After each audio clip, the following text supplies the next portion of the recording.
এই মুহূর্তে রাজবাড়ী থেকে যুক্ত হচ্ছেন আমাদের সহকর্মী জাহাঙ্গীর হোসেন।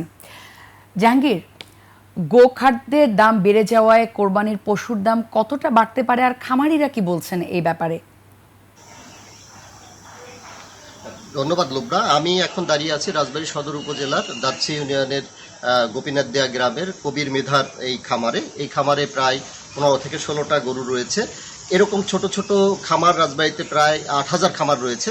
এই খামারগুলোতে রাজবাড়ীতে যে চাহিদা রয়েছে পশুর সেটা হলো প্রায় 55,760টি, কিন্তু প্রস্তুত হয়েছে এই কোরবানির জন্য সেটা প্রায় 90,000 পশু এখানে প্রস্তুত হয়েছে।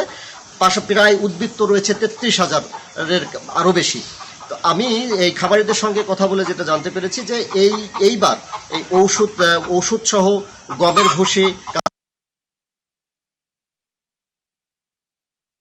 অন্য এই গরুর কিংবা পশুর খাবার অনুযায়ী লাগে, এগুলোর দাম অত্যাধিক বেশি। পাশাপাশি তারা আসলে দুধের দামটা ওইভাবে পাচ্ছে না, এবং এই কোরবানিকে সামনে রেখে গরুর দামটাও আসলে কিভাবে তারা পাবে এটাও আসলে বুঝতে পারতেছে না। ওয়ালটন আবারও মিলিয়নিয়ার অফারে ওয়ালটন ফ্রিজ কিনে আপনিও হয়ে যেতে পারেন মিলিয়নিয়ার।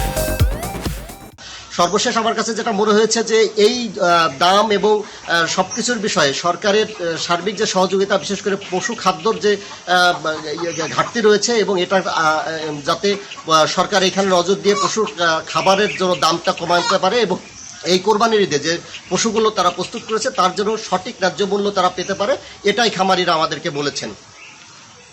লুবনা, এই ছিল আমার কাছে সর্বশেষ। জাহাঙ্গীর, আপনাকে ধন্যবাদ।